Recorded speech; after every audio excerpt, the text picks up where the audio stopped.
하세요. 교재 저당권 표시죠. 77쪽.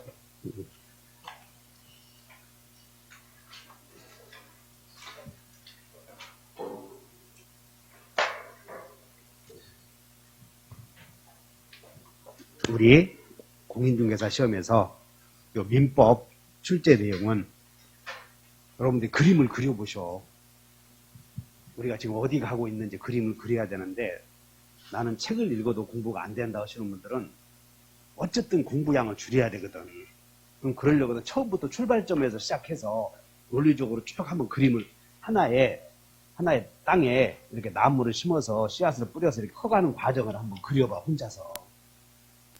그래서 민법에서는 그 재산권의 변동 원인, 그리고 그 시기, 이걸 물어본다고, 이게 재산권의 변동 원인. 그러면 이제 오늘의 배울 내용이 저당권인데, 오늘 배울 내용은, 그럼 여러분들이 오늘 배울 내용은 저당권의 변동 원인, 이거 공부하는 거라고. 그럼 저당권의 변동 원인은 법률 행위 아니면 법률의 규정이 있는데, 법률의 규정에 의한 저당권을 그냥 법정 저당권이라고 하는데, 이 법정 저당권은 임대차에서 하나 나오고 없어. 그 임대차에서 법정 저당권은. 토지 임대인이, 이거 듣고 말아버려. 토지 임대인이 임차인이 2년 동안 월세를 안 주거든? 그럼 임차인 소유의 건물을 압류해. 그러면 저당권과 같은 효력을 인정하겠다. 그래서 법정 저당권이 몇 개 있어요? 1개. 우리의 관심은 법률의 규정에 의한 물권 변동 관심이 없고, 오로지 여기 법률 행위 186조로 생각해 줘야 된다고. 186조. 그럼 186조 부동산에 관한 법률 행위로 인한 물권의 득실 변경은 법률 행위만 있어서는 안 되고 등기까지 하여야 저당권의 변동이 생긴다, 이렇게 배울 거라고. 그 다음에 이제 재산권의 효력으로 공통된 특징이 상처, 대포할 수 있는데, 이 재산권 중에서 저당권도 다 처분할 수 있어, 이렇게.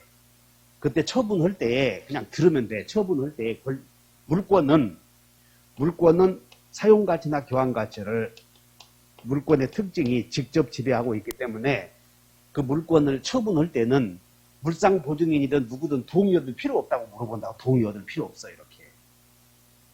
근데 채권의 양도는 배양 요건으로 동의 얻어야 되는 경우가 대부분이라는 거야. 그래서 물권의 양도는 누군가의 동의 얻어야, 동의 없이도 양도인과 양수인 사이 합의하고 등기하면 넘어가는 거지, 제3자 떨거지들의 동의 없어도 돼. 그런데 채권 양도는 채무자의 승낙을 얻어야 되는 경우도 많다는 거지. 대표적인 게 임차권의 양도는 임대인의 동의 있어야, 동의 없어도 있어야. 그러면 저당권의 양도는 동의? 머릿속에 들어가 정리해버려, 그런 걸. 여러분들 시험 나오는 게 막 이상한 거 내는 게 아니고 아주 일반적인 것만 내거든. 그래서 물권의 양도는 대표적인 게 저당권의 양도 나오면 동의 없이도 등기 하여야, 의사표시니까. 다시 동의 없이도 등기 하여야. 물권 변동의 시기는 등기해야 되잖아. 이런 것들 주의하시고, 그 다음에 재산권의 침해 시 4대 9대 수단, 계약상의 청구권, 물청, 부청, 손청인데, 오늘 또 저당권에서 배우는 게 요거밖에 없어. 근데 마치 막 복잡한 것처럼 보이는 것이므로 온통 머리가 복잡한 거지. 자, 오늘은 저당권을 배운다. 그러면 이제 물권 중에서 물권의 가장 큰 형님이 무슨 권이다? 물권의 왕이 소유권. 그러니까 소유권의 내용을 필두로 해서 소유권자는 법률의 범위 내에서 사용, 수익할 수 있는데, 꼭 자기가 사용하지 않고 남에게 빌려주고 수익을 얻는 경우도 있잖아. 그래서 남에게 빌려주고 수익을 얻는 그런 경우도 있고, 그 다음에 직접 소유자는 처분해서 돈으로 바꾸고 올 수 있지. 땅 갖고 일반적으로 땅을 사는 사람들은 팔기 위해서 땅을 사더라. 자식에게 물려주기 위해서 사더라. 옛날 전통 사람들은 그러잖아. 승우 아버님께서도 땅 갖고 계시지. 땅 없어? 그래서 소유자는 요거 이걸 머릿속에 담아둬야 돼. 다시 한번 소유자는 사용수익, 처분. 그래서 사용가치를 소유자는 사용가치를 직접 지배한다 이런 말을 써. 그러면 이게 직접 지배한다 그 말이 뭔 얘기냐면 소유자가 이 토지를 갑이 소유하고 있을 때 이 토지에 여기 한 필지라고 보자고. 그러면 토지 소유자 갑이 이걸 사용하는 데에는 누군가의 행위를 개입시킬 필요 없어. 개입시킬 필요 없다는 거야. 직접 지배한다는 얘기가. 그러면 그 사용가치 지배 기능을 지상권자나 전세권자에게 빌려주는 경우를 용익물권이라고 하잖아요.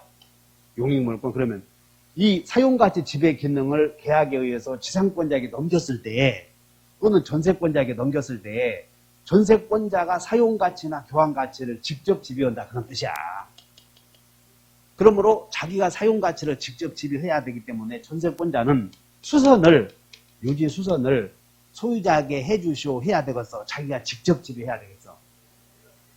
답이 나오잖아. 그래서 유지 수선 의무가 소유자에게 있겠냐 전세권자에게 있겠냐 이런 거 물어본다니까. 유지 수선을 소유자가 해줘야 되겠어. 전세권자가 해야 되겠어. 그러지. 그러면 유지 수선하는데 들어가는 돈을 뭐라고 불렀어? 여봐, 유익비라고 하네. 또 그것도 유익비라고 하면 그 사람이냐? 수선하는데 들어가는 비용을 필요비요.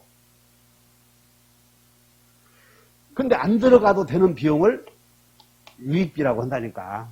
목적물의 사용가치나 교환가치를 증대시키려고 지출한 비용을 유익비. 그러면 이 전세권자는 소유자에게 유익비 내놓으시 헐수 지가 해야 된다니까. 직접 지배하니까. 그러면 자 어디? 계약에 의해서 등기하게 되면 지상권자다. 전세권자.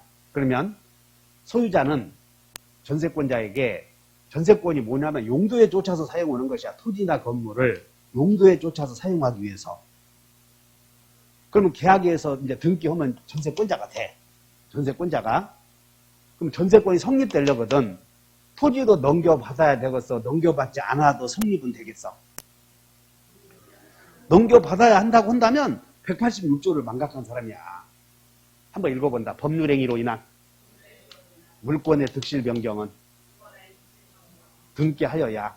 그러면 계약에 의해서 등기하면 지상권 취득하는 거지. 목적물 넘겨받아야 지상권 취득하는 것이 아니라는 사실을 기억을 해봐 한번. 그래서 목적물의 명도는 전세권의 성립 요건이다. 그야말로 아주 그냥 하수들 속아 넘어가려고 하는 거 아니야. 어디 매매계약을 체결해서 소유권 취득하려거든. 목적물 넘겨받아야 돼. 넘겨받지 않아도 취득을 해. 넘겨받지 않아도 취득하잖아. 근데 이 매도인이 넘겨주지 않으면 매도인이 넘겨주지 않으면 등기해서 소유권 취득한 사람은 넘겨주시고 하잖아. 그것이 물권적 청구권이야. 앞에서 배웠던. 자, 오늘은 이것저것 다 집어치워버리고 소유자가 처분하면 돈으로 바꿔줘. 그 교환가치 지배 기능을 소유자로부터 계약에 의해서 인정받은 물권을 저당권이라고 그래. 그럼 여기서 우리는 맨 처음에 오시면 소유자가 사용수익, 사용가치와 교환가치 모두를 을에게 넘겨주는 행위를 뭐라고 불렀어? 사용가치나 교환가치가 통째로 넘어가는 현상을. 그래, 좋다. 이전한다고 그러잖아. 다시 한번 이전한다. 근데 이 사람을 이전 승계이라고 그래. 근데 이 소유권을 통째로 넘어가는 게 이전이라고 하는데 여기서 상속으로 넘어가는 경우도 있지. 맞아? 또 하나는 의사표시로 넘어가는 경우도 있죠. 그럼 의사표시로 넘어가는 걸 뭐라고 불러? 아까 저기서 말했던 양도라고 그러는 거예요. 의사표시로 통째로 넘기는 행위를 양도. 근데 소유자가 사용가치 하나만 넘기는 것은 양도라고 하지 않고 뭐라고 불렀다? 설정해준다 그런다니까. 다시 한번 설정해준다. 소유자가 교환가치만 이렇게 인정해주는 행위를 뭐라고 그래? 여기서 설정해준다고 그래. 그리고 이 계약을 다시 한번 설정계약. 이름을 붙인 것이야, 이렇게. 그러면 우리는 책을 한번 보자, 페이지. 여러분들 교재에 몇 페이지를 펴시냐면, 5페이지를 한번 가봐. 처음부터 배웠던 거. 5페이지에 위에서 2번에 처분행위와 부담행위 보이죠? 그러면 처분행위에는 두 개 있지. 다시 설정 양도. 거기 써 있어. 처분행위에. 그 오른쪽에 한번 봐. 여기 처분행위에, 여기 오른쪽 처분행위에 거기에 이전행위와 설정행위 있잖아, 이런 거. 그럼 이전행위를 아까 우리는 양도라고 그래. 그러니까 여러분들은 처분행위에는 여기 다시 한번 설정, 양도. 이걸 처분행위라고 그러는 거예요. 설정 양도를. 그럼 여기 봐. 이 처분행위를 할 때는 처분권이 있어야 되겠어? 없어야 되겠어? 있어야 되겠. 처분권은 눈으로 보시다시피 누구에게 존재한다? 소유자가 존재해. 그러므로 설정해주는 사람은 소유권 있어야 돼? 없어야 돼요? 이렇게 이해하면 되는 거예요. 다시 한번 소설 쓴다. 하도 틀리니까 소설 쓴다라고. 꼭 이렇게 해줘야 되냐고. 그 다른 사람들이 봤을 때는 검단 사람들의 수준을 말이야. 고수도 왜 목단 10글자리처럼 말할 거 아니야. 그래서 내가 어디야 유튜브 같은 거 안 올리는 게 거기 있는 거예요. 이렇게. 다시 소설 쓴다. 오늘은 뭘 공부하냐면 저당권. 근데 저당권은 점유요, 비점유요. 비점유하면서 교환가치를 지배해. 이 말은 뭐냐면 저당권자는 소유자 땅을, 저당권자는 자기 땅을 타인 소유의 땅을, 그 얘기야. 저당권자는 타인 소유 부동산을 어디 보자. 저당권자는 타인 소유 부동산을 처분할 때에 소유자의 허락은 있어야 되겠어? 없이도 팔 수 있겠어? 남의 땅을 없이도 막 팔아? 그러니까 못 배운 사람들은 허락 얻어야 되는 것 같지만 이제는 소유자가 이렇게 해주자. 소유자가 저당권자에게 채무자가 이렇게 얘기해요. 저당권자야, 채무자가 돈 안 갚으면 네가 소유자인 것처럼 내 땅을 팔아서 돈으로 교환해 가거라 인정받은 것이 저당권이야. 그래서 저당권은 설정자가 제공한 목적물로부터 채권 담보를 위하여, 그러므로 제한물권은 공통적인 특징이 전부 제한물권은 다 따라서 합니다. 위하여. 그 생각을 해. 위하여 인정되는 권리야. 그러므로 위하여 인정되는 권리이므로 제한물권의 공통된 특징이 종된 권리라니까. 제한물권의 공통된 특징이 무슨 권리야? 그러면 여러분들이 종된 권리라고 하면 아따 씨 종이다 그러면 어째서 이걸 공부하냐면 맨날 물어보는 게 처분 때문에 그래. 처분. 다시 한번 상처, 대포. 그러면 제한물권도 처분할 수 있어 없어? 있어. 그러면 제한물권만 주된 권리와 함께 그런 생각을 해주면 진짜 공부 잘하는 거예요. 주된 권리와 함께. 그래서 민법의 출제 내용은 다 같이 재산권의 변동 원인과 그 시기, 효력, 상처, 대포, 침해 시 4대 구제 수단, 그것이 주류를 이루고 있는 거예요. 그것이. 그래서 오늘은 제한물권을 배우는데 어디 다시 제한물권은 주된 권리요, 종된 권리야? 그럼 종된 권리니까 어디 그러면 물어보자. 지역권의 주된 권리는 뭐요? 자네, 정태. 네 공부 잘한다고 그랬으니까 80점 맞으니까 모의고사에 어디 지역권의 주된 권리가 뭐냐고. 아 이놈아 물어보려면 좋게 물어보지 왜 그렇게 물어보냐고. 우리 잘 아는 우리 한 여기 하신 분들이 내공이 5년간 쌓였다라고 하시는 분들이야. 여기 명란씨 지역권의 주된 권리가 뭐냐고. 생각을 해. 한번 여러분들 요역지 소유권. 요역지 소유권을 위해서 존재하는 것이야 이게. 남의 땅을 이용하니까. 어디? 그럼 저당권의 주된 권리는 뭐겠어? 저당권은. 여기요 다시 채권 담보. 위하여. 그러니까 채권이 넘어가면 넘어간다 그 말이야. 그러면 전세권의 주된 권리는 뭐예요? 전세권의 주된 권리는. 전세권은 전세금 걸지? 그래서 다 같이 전세금 채권. 전세금 채권과 운명을 같이 하는 거야, 전세권은. 전세금을 지급하니까.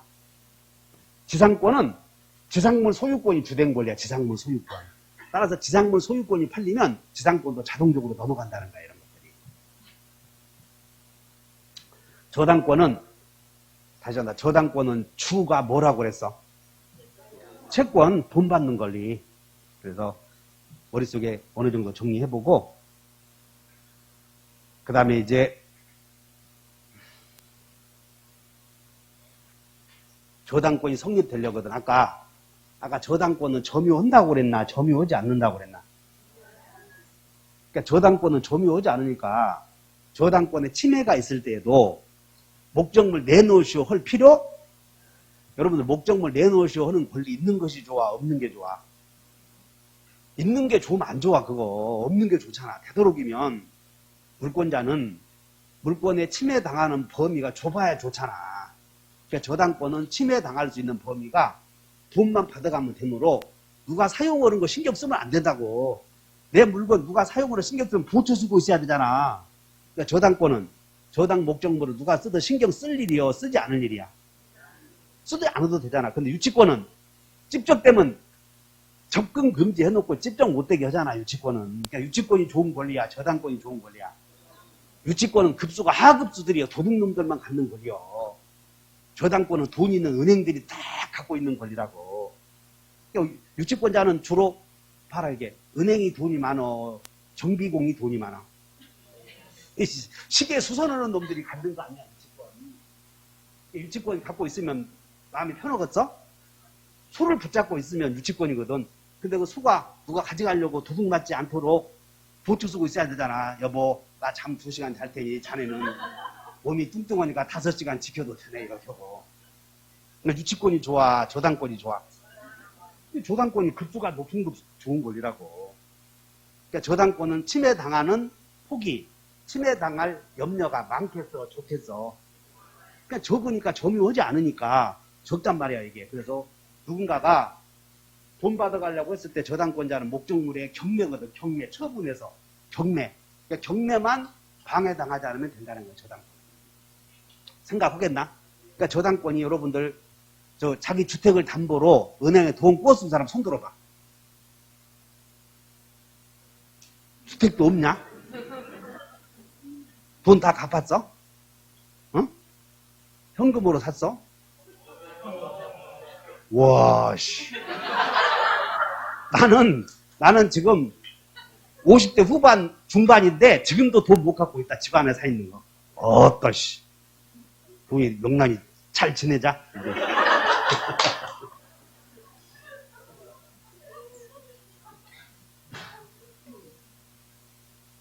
다시 한다. 저당권은 점유한다, 점유하지 않는다. 그러니까 이런 사람들은 점유하니까 저당 목적물 침해 시 반환 청구가 있어야 되겠어, 없어야 되겠어. 이런 사람들은 있어야 돼. 근데 이런 사람들은 점유하지 않으니까 반청은 둘 필요 없는 거지. 반환 청구, 제거 청구, 예방 청구 중에. 이런 사람들은, 유치권자는 과실을 수치해서 우선 변제 받아 못 받아, 유치권자는. 못 받아? 점유하니까 이 사람들 일단 점유하니까 물건을 수치해서 과실이 생기면 자기가 수치하는 거예요, 이 사람들은. 점유하니까. 근데 여기는 점유요, 비점유요. 그러니까 저당권자는 점유를 하지 않으니까 과실에 대해서 수치할 수도 없잖아, 이런 거. 그러니까 저당권의 효력은 과실에 미쳐, 안 미쳐? 안 미치지. 과실이 뭐냐면 목적물의 용법에 의해서 채취되는 물건을 과실이라고 해요. 우리는 내 물건만 배워. 그래서 여기서 여러분들 염전에서는 석탄이 나와, 소금이 나와. 그걸 천연과실이라고 불러, 소금을. 그럼 염전을 빌려주면, 임대해주면 월세 나와, 안 나와요? 물건과 관련돼 있지? 이런 걸 법정과실이라고 한다니까. 다시 한번 천연과실, 법정과실. 사과는 무슨 과실이요? 어디 보자. 여기 사과 열려 있어. 이거 물건이 아니요. 이거 나무요, 사과요. 저렇게 개념이, 나무요, 이것은. 나무. 그래서 여기다 저당권이 있는데, 저당권에 옆집 아저씨가 무단으로 사과나무를 심는 거야. 사과가 열렸어, 사과가. 그럼 여기 저당권이 있는데, 옆집 아저씨가 무단으로 나무를 식재해서 사과가 열렸으면, 저당권 효력은 사과에 미쳐, 안 미쳐? 나무에는. 이것은 사과는 여러분들 미분리 과시라고 들어봤나? 이런 물건이 아니야. 이게 따기 전에는 나무요, 나무. 땄으면 그것을 분리된 과실이라고 불러. 그때는 동산 취급하는 거고. 어디 그러면 여기 사과 저당권이 여기 있다. 나무 심어놨다. 사과 열렸다. 그럼 이 나무는 동산이요, 부동산이요? 응? 학교론 시간에 그렇게 많이 하잖아, 여러분들. 학교론 시간에 부동산, 준부동산, 무슨 의제부동산, 별부동산. 나는 알도 못 해봤어. 많이. 이거 뭐요, 이거? 응? 이거 동산이야? 부동산이야? 자, 웃기지? 이건 토지요, 토지. 이것을 부합물이라고 배우잖아, 민법에서는. 그러니까 학계론을 그런 과목을 여러분들이 맨날 배워야 민법에서 물어보는 거 다 모르게 돼버려, 아는 게. 제대로 안 가르쳐 주잖아. 그래서 내가 여러분들에게 제대로 가르쳐 주면 태태태 하고 다 갈까 봐서 안 가르쳐 주는 거예요. 민법은 어디 봐. 토지는 동산이요, 부동산이야? 그러면 여러분들 토지와 독립해서 취급받는 부동산이 건물 하나 있잖아.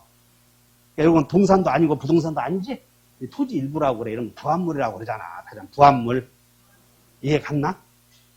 에이씨. 뭔 얘기 하려고 그러냐면, 저당권은 점유 안 하므로 과실에는 저당권 효력이 미치지 않는다. 이렇게 하시면 돼. 그 다음에 저당권은 자기가 처분해서 돈으로 바꿔갈 수 있는데, 이놈에게 처분 못할 수도 있잖아, 저당권이.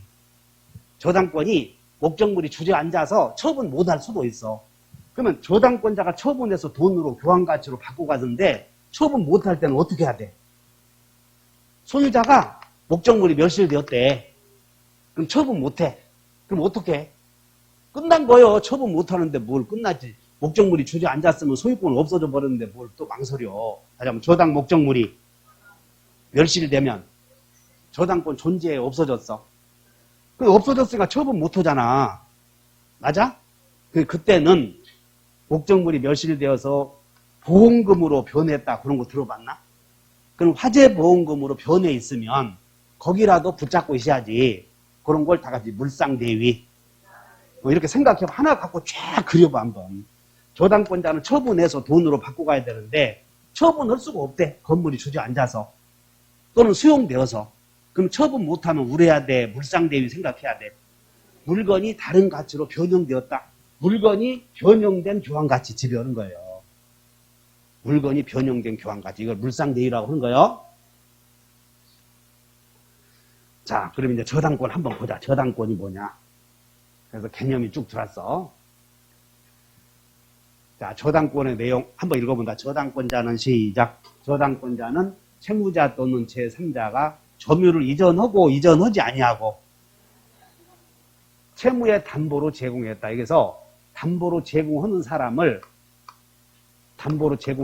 다 같이 설정해 준다. 그래서 설정해 주는 자라 이렇게 설정해 주는 자. 담보로 제공해 주는 사람을. 그리고 담보로 제공받은 사람을 뭐라고 그러냐면 저당권자 이렇게 얘기해. 그래서 저당권자는 담보로 제공해 주는 사람은 채무자여야 돼. 꼭 제3자가 제공해도 돼요. 이렇게 주어동사를 찾아봐. 제3자가 다르다. 제공한다. 제공한다의 주어가 채무자 또는 제3자라고 써있잖아. 그러니까 담보로 제피는 사람은 꼭 채무자여야 돼. 제3자이어도 돼요. 그래서 이 제3자를 우리는 물건 갖고 보증 섰다고 그래서 물상보증인이다 이렇게 얘기하는 거예요. 다 같이 물상보증인. 부동산에 대하여 다른 채권자보다 자기 채권의 우선 변제. 이 우선 변제는 어디서 나오냐면 경매에서 나오는 용어야. 경매. 그래서 경매는 어디? 경매는 매매요, 매매 아니요? 매매? 매자 붙었는데 매매 아니래. 경매는 그러면 뭐냐? 매매 아니면 난 참 이상하다. 다시 한번 경쟁 매매. 경매가 매매요. 매매로 파는 거라고. 근데 그냥 개별적으로 팔아. 경쟁 매매를 통해서. 근데 경쟁 매매에서는 영등포 양남시장에 대학 때 3학년 때 우리 사촌 형이 고창에서 수박 올라오면 수박 팔으라고 나를 불러. 대학교 3학년 때. 그러면 영등포 지금은 변했는데 김항과 옆에 양남시장에 가면 수박물을 이렇게 막 싸서 이렇게 올려 이제 막 올려 이렇게 올리지 삼각형으로. 그래서 이제 아저씨들이 오면 그 수박 무더기를 팔아. 그래서 손으로 오지 않고 수판 있잖아. 주판 알아? 주판 갖고 와서 얼마요? 그러면 2개 올려놔. 니만 보게. 그 이쁘면 2만 원. 영 재수 없으면 3만 원 이렇게 먹어. 그런 걸 경쟁매매라고 하거든. 근데 경쟁매매는 다 같이 사경매, 공경매. 그래서 민사집행법에 의한 경매를 배우는 거야. 민사집행법. 그걸 공경매라고 그래. 경매는 다시 한번 경매, 다시 경쟁매매, 사경매, 공경매. 여러분들 그 노량진 수산시장 가보면 아침에 3시에 고기 막 그 생선 갖다 놓고 이렇게 싸서 경매 시작하는 거예요. 손 2가락, 3가락 이렇게. 한 번도 안 보셨나? 한 번도 안 본 사람을 데려다 놓고 준비해서 만들어주느니 우리가 참 대단한 사람이에요, 사실은. 근데 그냥 무시하지 말고, 하잖아, 경매를 통해서 우선 변제 이렇게 받는 거예요. 자기가 경매를 통해서 팔아. 그럼 여기서 이제 우리는 저당권이 성립되려거든. 우리 186조로 생각해 줘야 돼. 186조. 다 같이 법률행위, 등기. 그래서 저당권이 성립되려거든. 이렇게 저당권 설정, 계약을 체결하고, 계약만 해야 돼요? 등기까지 해야 돼요? 등기까지 해야지. 그러면 이때 계약에는 여러분들 계약을 체결되려거든 당사자 있잖아요. 이렇게 다 같이 당사자. 또 3요소 목적 또 3가지 있잖아. 그럼 저당권 설정 계약의 당사자가 누구냐면 당사자는 채권자와 돈 받을 채권자와 누가 되겠어? 주로 채무자. 근데 채무자가 담보로 잡힐 것이 없으면 제3자가 담보로 제공해줘도 된단 말이야. 어쨌든 간에 저당권 설정해주는 사람은, 담보로 잡히는 사람은, 설정해주는 사람은, 설정자는 채무자일 수도 있고 제3자일 수도 있는데 공통점이 소유권은 있어야 돼, 없어야 돼? 있어야 된다 그 말이야. 그래서 갑은행으로부터 을이 1억을 대여받으면서 담보로 잡혀야 되는데 잡힐 것이 없으므로 친구에게 부탁했더니 친구가 임야에 저당권을 설정해줘 이렇게. 그러면 갑은 을에게는 대여금 채권이 있고 이 채권을 확실하게 회수하기 위해서 타인 부동산을 담보로 잡고 있는 경우 갑의 병에 대한 저당권, 병이 제공한 물건에 대한 권리를 저당권이라고 해. 문제. 채무자와 설정자는 동일인이어야 돼? 아니어도 돼? 아니어도 되잖아. 둘째, 설정자와 소유자는 동일인이어야 돼? 아니어도 돼? 그렇지, 동일인이어야지. 그러니까 여기서 을은 채무자이고 채무자는 여기서 을이고 병은 설정자고 설정자는 지 물건을 담보로 잡혔잖아 이렇게. 그러니까 설정자는 처분권이 있어야 돼, 없어야 돼? 뭐 그런 거 물어보면 절대 틀리지 않도록 보시면 돼. 그러면 이제 문제, 채무자가 채무 이행하지 않으면 저당권자는 물상보증인에게, 자, 채무자가 채무 이행을 하지 않으면 저당권자는 물상보증인에게 채무 이행하시오 요구할 수 있다 하면 또 틀리는 거예요. 이게 기본이야, 기본. 왜냐하면 여기 봐. 채무자는 을이고 저당권은 사람에 대한 권리일까요? 물건에 대한 권리인가요? 물건에 대한 권리인데 지금 병에 대한 권리 없어 지금. 저당권은 병에 대한 권리가 아니라 병이 담보로 맡긴 물건에 대한 권리라니까. 그러니까 채무자가 채무 이행하지 않으면 저당권자는 물상보증인의 돈 내놓으라고 그래. 물상보증인 토지 보고 내놓으라고 그래. 그리고 물상보증인 토지 보고 돈 내놓으라고 하는 거. 이거 경매하잖아, 경매. 들었나? 자, 문제. 채무자가 채무 이행하지 않으면 저당권자는 물상보증인에게 채무 이행을 청구할 수는 없다. 물상보증인은 채무자여 채무자가 아니야. 아니다고. 유치권자는 경락인에게 채무 이행을 청구할 수 있다고 똑같아. 그래서 채무자는 물상보증인은 채무자는 아닌 거요. 자, 저당권자는 채무자 또는 제3자가 점유를 이전하지 아니하고 채무의 담보로 제공한 부동산 그럼 담보로 제공하는 사람을 설정자라고 하는데 설정자는 소유권 있어야 된다, 없어도 된다. 그래서 여기서 이제 자꾸 물어보는 게 말이야. 저당권을 설정해주는 사람은 주로 채무자이겠지만 채무자가 저당권 설정할 수 있는 목적물이 없으면 친구가 설정해 줄 수도 있어. 그래서 대승이 너는 네가 돈을 꿨을 때 윤수야 네가 좀 담보로 좀 나를 좀 제공해서 담보로 좀 물건 좀 제공해달라 그러면 윤수가 마음은 있는데 재산이 있어야지 젠장. 맨날 쓰고 노는데. 자 다시 해. 채무자가 채무이행하지 않으면 저당권자는 물상부정인에게 채무이행 청구할 수는 없다. 이해하시면 돼. 그럼 이렇게 되네. 저당권자는 채무자가 채무이행해야 되면 저당권자는 토지를 경매하잖아. 임야를 경매해서 우선변제 받는 거예요. 그러면 저당권 설정 계약에서 이제 당사자 배웠어. 자, 저당권 설정 계약에서 자 설정자는 저당권을 담보로 제피는 설정자는 소유권 있어야 돼, 없어야 돼? 있어야 돼. 그 다음에 설정자와 채무자는 동일인이어야 된다, 아니어도 된다. 아니어도 된다. 그 다음에 이제 등기. 우리는 법률행위로 인한 물권의 득실 변경은 법률행위만 있어야 되는 게 아니고 등기까지 해야 돼. 그래서 그 등기된 대로 그 등기가 유효가 되려거든. 자, 이거 본다. 절차의 적법. 기재 내용의 합치. 요약집 한번 보자. 물권 변동 일어나려거든. 여러분들 책에 저 페이지 몇 페이지를 펴냐면 42페이지를 펴보세요. 그림을 그리고 있어야 돼요. 42페이지에. 얼른 봐. 지금 우리는 여기 보자. 저당권이 성립되려거든 저당권 설정 계약을 해야 되고 등기해야 된다. 이게 186조예요. 그러면 저당권 설정 계약을 체결하고 등기한 대로 저당권이 유효하게 성립되려거든 원인이 유효해야 된다는 것은 여기서는 관계없어. 안 배워. 총칙에서 배웠기 때문에. 근데 등기에서는 두 가지 요건을 갖춰야 돼. 등기에서. 그래서 그 등기의 요건이 여기. 등기의 요건이 여기 두 개가. 절차의 적법.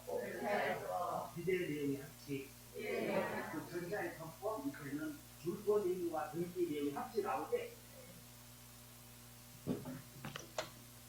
그래서 여기 이거야 이게. 이제 등기했을 때 이게 저당권이 성립이 되려거든 등기 절차가 적법해야 되고 기재 내용이 합치돼야 한다. 이 말은 계약의 내용과 등기부에 기재된 내용이 합치돼야 한다. 그런 뜻이야. 이때 여기 봐. 이때 이제 저당권 설정 계약을 하고 등기할 때는 저당권은 받을 돈이 얼마인지를 등기해. 받을 돈이. 그 다음에 채무자가 누구인지를 등기한다고. 그리고 돈 받을 사람이 누구인지를 등기해.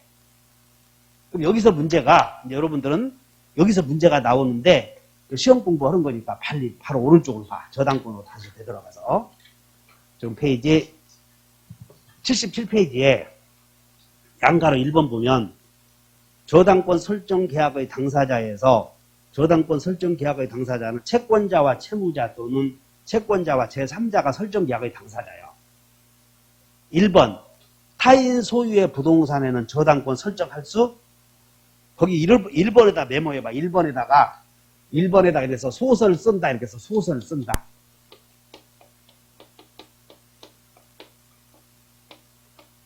그러면 소설 졸지 말고 빨리 써. 다.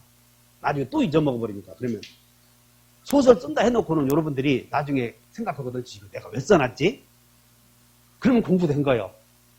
1번이 정답이 뭐냐면 타인 소유의 부동산은 저당권 설정할 수 없다. 이 말이 소유자가 저당권 설정자다. 그런 뜻이야. 소유자가.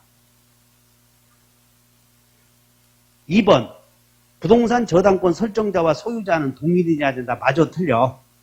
맞지? 1번, 2번은 다 같은 내용이고 그 다음에 저당권의 객체가 나오는데 1번 봐. 우리 민법에서 인정하는 저당권의 객체는 부동산 소유권과 지상권, 전세권이고 거기다가 오른쪽에 지역권은 안 된다. 하나만 써보셔. 얼른. 여러분들이 공부를 할 때 저당권 설정 계약을 체결할 때 당사자가 있어야 되고 목적이 있어야 되고 의사표시가 있는데 목적에서 객체가 나오는데 이 객체에 민법에서 인정하는 저당권의 객체는 등기 등록이 가능한 재산권이고 그리고 등기 등록이 가능한 재산권이라도 지역권은 안 된다. 왜? 지역권은 요역지에 의존하는 권리이므로 지역권만 담보를 제필 수는 없다는 거예요. 그래서 지역권만 안 된다 이렇게 외워놓으시고, 그 다음에 기타에서 광업권, 어업권, 공장, 재단 써봐. 틀렸으니까 공장, 재단. 공장, 단자 사이에 재 하나 넣어놓고, 그 다음에 광업, 재산이 아니라 재단이야. 광업, 재단.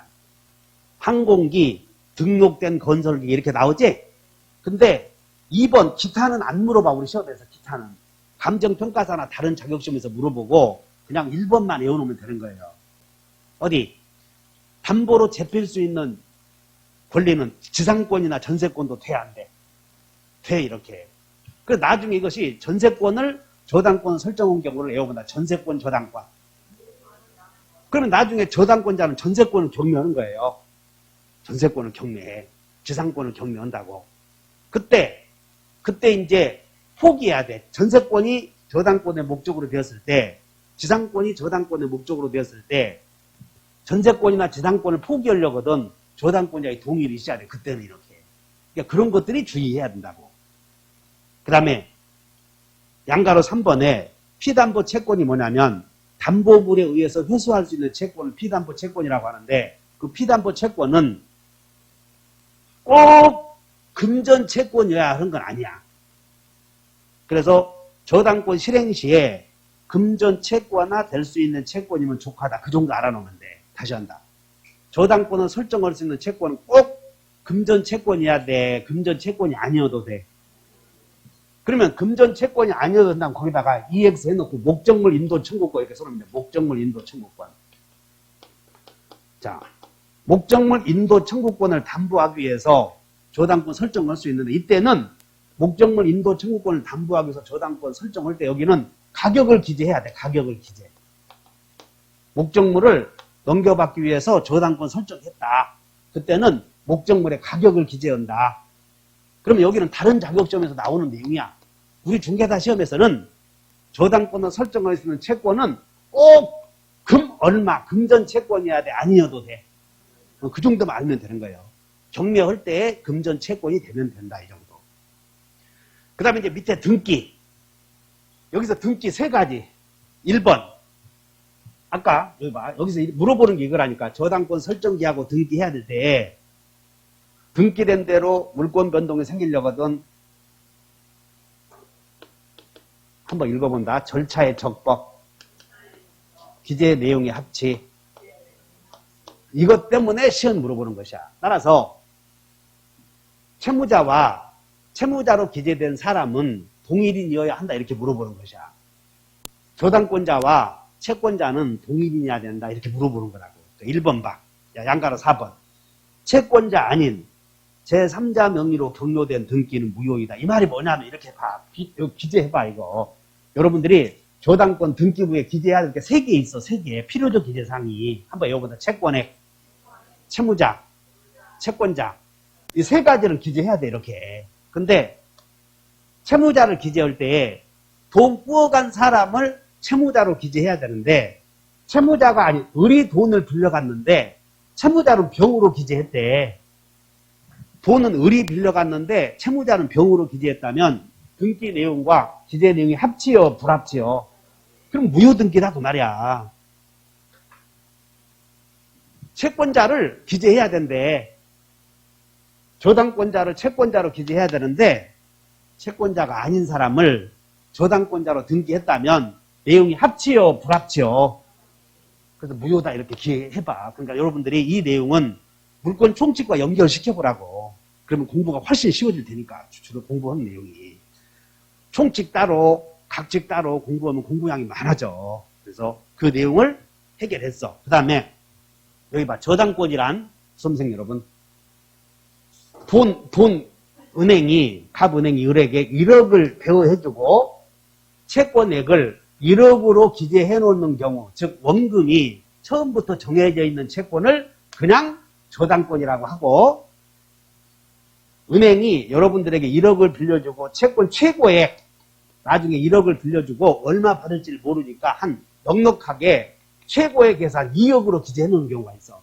이런 걸 뭐라고 하냐면 근저당이라고 해요. 처음 오신 분들. 저당권에는 애초부터 원금이 정해져 있는 것을 저당권. 원금은 안 정해놓고 일단 최고액만 먼저 기재하고 나중에 원금을 정하면 일반 저당권이 되는 경우를 근저당이라고 해요. 물어본다. 근저당은 원금이 정해졌다, 안 정해졌다? 언제 정해져? 원금이 언제 정해지냐고, 근저당권은. 그런 거 공부하는 거예요. 그래서 지금부터 빨리 가버리자. 페이지 81페이지를 한번 가봐.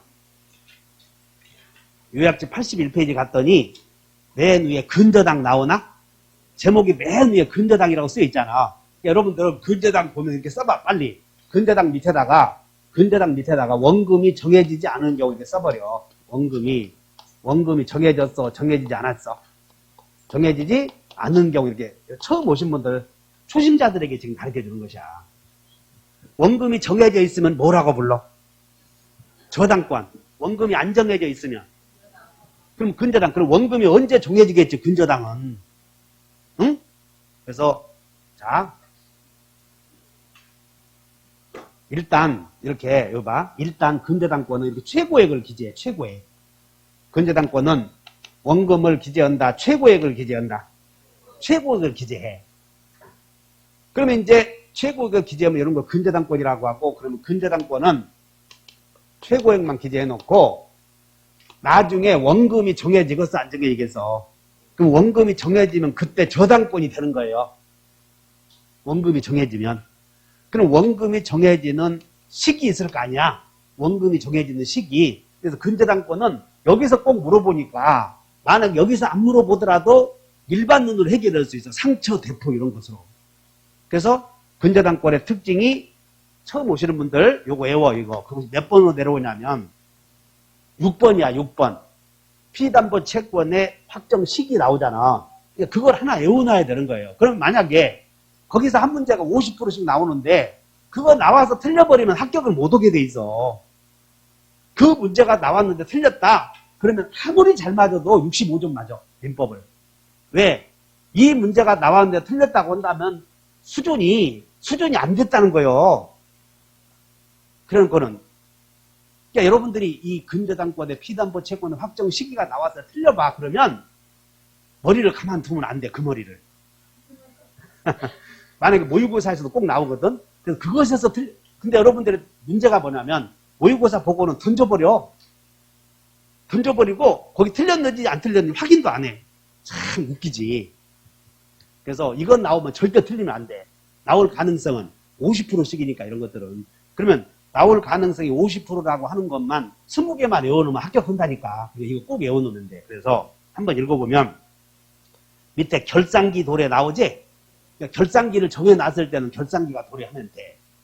그 다음에 여기 봐. 도중에 더 거래할 의사가 없으면 야 우리 그만두자 언제든지 할 수 있어. 그걸 설정계약을 해지라고 불러.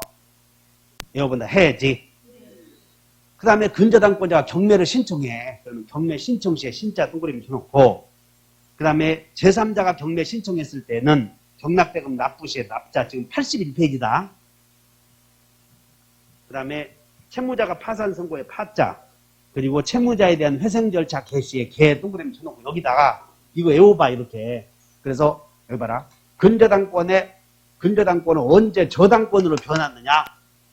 원금이 정해지느냐 시기가 결산기가 도래하는 경우도 있고 결산기를 정해놨더라도 거래할 의사가 없어. 그러면 야 우리 해지하자 하면 된다고.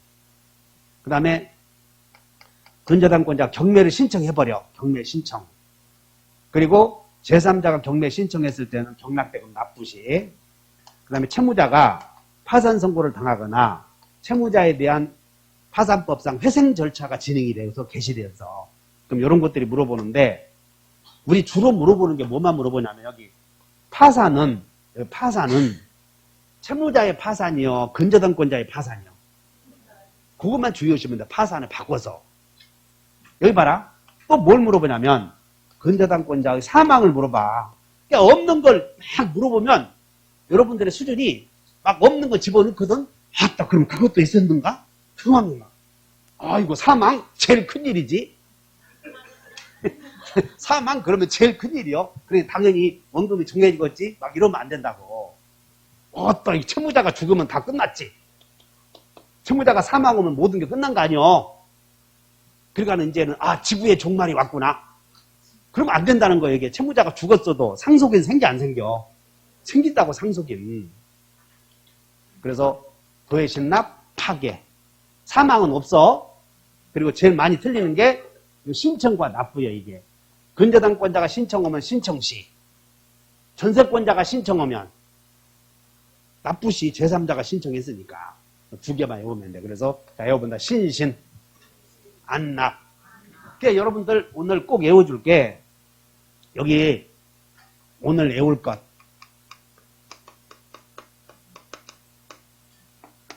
뭐 해도 안 들을 테니까. 그러니까 나는 써놓고 보자고. 폼이라도 나게. 그래서 근저당권에 피담보 채권 참 한번 여러분들 도해신납 파괴. 그러면 여기서 근저당권은 한번 읽어보면 여기 보자. 자, 여기 한번 봐. 여기는 357조의 저당권이야, 근저당권이야? 근저당권은 그냥 뿌리 최고액만 기재해놓고 나중에 문제는 다음 문제로 보류시켜놨어. 그래서 뭐라고 됐냐면 한번 읽어본다. 저당권은 여기다가 앞에는 근자 써놓고 뒤에는 저자 썼잖아. 그러니까 근저당권도 저당권이요. 저당권은 담보할 뭐만 정하고 최고액만 정하고 채무의 확정이나 이거 봐라. 채무자 입장에서는 채무의 내용 확정이고 채무의 다른 동전의 양면 이것은 채무자가 있으면 채권 아니야. 그래서 채권의 확정이 이렇게 같은 얘기야. 채무 확정 시기나 채권 확정 시기나 같아. 원본 채무, 원금 채무 이렇게 채권. 채무의 확정을 장래에 보류와 장래에 미루어 두었다 그 말이야. 장래에 미루어 두고 계약을 설정할 수 있다. 이 경우 확정될 때까지의 채무 소멸이죠. 여기 제일 중요한 게 여기서 근저당권 등기를 해놓고 여기에 피담보 채권 확정되기 전에 여기서 채권을 양도해도 여기서 채무가 소멸되어도 근저당권은 그대로 살아 있다 그 말이야. 이게 왜? 거래를 계속해야 되니까. 그러니까 근저당권은 돈을 다 갚을 수도 있고 막 더 증감 변동하는 장래의 불특정 채권을 최고액까지 담보하려고 그런 제도예요. 그러니까 여러분들이 은행에다가 요즘에 1억을 빌려 쓰고 주택을 담보로 잡히면 아마 최고액 1억 5천 이렇게 기재되었을 거라고. 1억 5천. 그래서 자, 근저당권은 또 다시 정리해. 지금 또 뭘 배우냐면 자, 여기 본다. 상처 대포. 지금 양도 공부하잖아. 근저당권은 종된 권리이고 근저당권이 성립이 되고 보통의 저당권, 피담보 채권이 확정되기 전, 원금이 정해지기 전에 채권 양도하면 저당권 따라간다고 안 따라간다고? 응? 안 따라간다고 그러지 않았어? 썼잖아 거기. 그러면 또 눈이 그래 좀 연결이 돼야 된다니까. 다시 한번 저상권은 양도할 수 있어. 지금 근데 근저당권도 양도할 수 있어 없어? 아까 저당권은 주요 종이요. 주가 가면 바늘이 가면 실도 가는 것과 똑같아. 근저당권도 종된 권리니까 채권이 양도되면 저당권도 따라가야 돼. 안 따라가야 돼. 논리적으로 따라가야 되는데 채권이 확정되기 전에는 안 따라간다 그 말이야. 저당권의 근저당의 특징이 연결이 좀 돼야 돼. 알아들었나? 근저당권은 원금이 정해지기 전에는 그냥 거래를 계속해야 되므로 원금이 정해지기 전에 채권이 양도되어도 근저당권 넘겨달라고 할 수 없다 그 말이야. 안 따라간다 그 말이야. 이 말. 이해했냐고. 그 말이 요 얘기야. 그 말이 이 경우 원금이 정해질 때까지 채무가 없어지거나 소멸 또는 채무 이전, 이 채무 이전이 채권자 입장에서는 채권 양도요, 이게. 그래서 확정되기 전에 채권이 양도되었어도 저당권은 따라간다, 안 따라간다? 이해 갔나? 왜 앞으로 거래를 계속 해야 되니까. 그러면 뭔 별것 물어보냐? 아유, 어려워 죽겠다고. 별것 물어봐? 밥만 먹으면 다시 한번 상처 대포. 허는 놈 걸 갖고 하는데 다시 해. 저당권도 처분할 수 있어, 없어? 있어. 근저당권도 처분할 수 있어. 근데 근저당권만 팔아, 채권과 함께 팔아. 종된 권리니까. 그러면 채권이 팔리면 저당권도 따라가, 안 따라가? 주가 팔리면 저당권도 따라가야지. 그런 생각까지 왔나? 이제 공부 못한 사람들 얼굴 안 볼 거예요. 내년에 또 오라고. 이 정도 해줬으면 강의 잘하는 강의요. 다시 근저당권은 원금이 정해지기 전에 채무가 넘어갔다. 그 말은 법조문에서는 채무가 넘어갔다고 하면 채권이 넘어갔다는 거예요. 그래서 여기서 뭔 얘기냐면 지금 계속 거래를 하다가 근저당권자 최고액을 얼마로 기재했냐면 10억으로 기재했는데 여기서 근저당권자가 여기서 1억이 생겼대. 1억이. 요걸 병에게 받아가라고 했다는 거야. 병에게. 확정되기 전에. 그럼 병은 1억을 받아가라고 했으니까 저당권도 넘겨주시 헐수 있으면 안 된다 그 말이야. 확정되기 전에 여기서 최고액은 1억인데 확정되기 전에 1억이 요 시점에 생겨서 근저당권자 갑이 병에게 1억 받아가거라 했어도 병은 돈만 받아가야 돼. 저당권도 넘겨달라고 해야 돼. 돈만 받아가야지 저당권도 넘겨달라고 하면 잘못되었다 그 말이야. 이 말이. 이해 갔냐고. 그러나 보통의 저당권이 되어서 여기서 채권이 양도되면 저당권도 넘겨달라고 해야 돼, 안 해야 돼? 그때는 된다 그 말이야. 채권이 확정되었지만 보통의 저당권이 되고 나서는 그렇게 양도할 수 있다는 거지. 그러니까 우리는 맨 밥만 먹으면 아주 할 것도 없어. 사실은 밥만 먹으면 다시 양도, 치매 그것만 공부하거든. 밥만 먹으면. 근데 그것을 빨리 못 잡으면 이해하셔야 돼. 다시 한다. 81페이지를 한번 봐. 요약제 81페이지. 그래서 여러분들이 이 그림이 성립하고 확정 사이에 생기는 문제를 이 그림을 그리는 거잖아.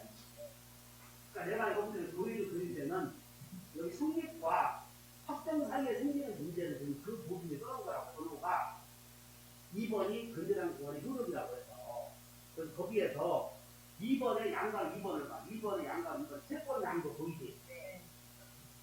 여기 맨날 무슨 양도 명니까 여기서 봐. 이 시점에서 채권이 넘어갔어도 근저당권은 따라갈 수가 없어. 그거 한번 읽어봐. 이 양고리 2번. 양가리 2번은 채권 양도 해놓고는 근저당권 이전 등기 청구가 생기지? 그 말을 논리적으로 이해해야 돼요. 1번. 근저당권의 피담보 채권이 확정되기 전 채권 일부가 양도되면 그 부분의 근저당권은 양수인에게 넘어가 안 넘어가? 그런 것들을 머릿속에 외우더라고. 근데 봐서 사실은 외울 것도 없거든. 아따 이거 양도할 때 뭐가 문제가 있는 것도 있구나 공부하는 거잖아. 근저당권은 채권이 확정되기 전에는 근저당권 채권이 넘어갔다는 것을 이유로 해서는 안 넘어간단 말이야. 채권이 양도되었다는 걸 이유로 근저당권이 넘어갈 수는 없어. 알아들었나? 그것이 가장 보통의 저당권과 근저당권의 차이다 하시면 돼. 자, 어디 한번 읽어보자. 저기 한번 읽어본다. 저당권은 아니 그것도 하지 말고 다 같이 근저당권의 내용 시작. 그럼 여기다 근자가 붙었으면 원금이 정해졌어? 안 정해졌어? 아직? 언제 정해지겠어? 도외신납하기 시 이제 외워야지. 다시 한번 채무의 확정 어디 보자. 모르면 여기 있잖아. 최고액만 저거 채무의 확정 나오잖아. 여기 채무의 확정 시기가 6개 있잖아. 그 6개가 시작. 그렇게 외워놔. 이렇게. 근저당권은 여러분들 자 81페이지가 아니라 77페이지 가서 위에서 양가로 6번을 한번 본다. 양가로 6번. 맨 위에서 양가로 6번 시작. 다시 시작. 77페이지에 페이지나 잘 펴라. 수험생 여러분. 페이지 77페이지 오셨나? 그 양가로 7번 읽어봐. 시작.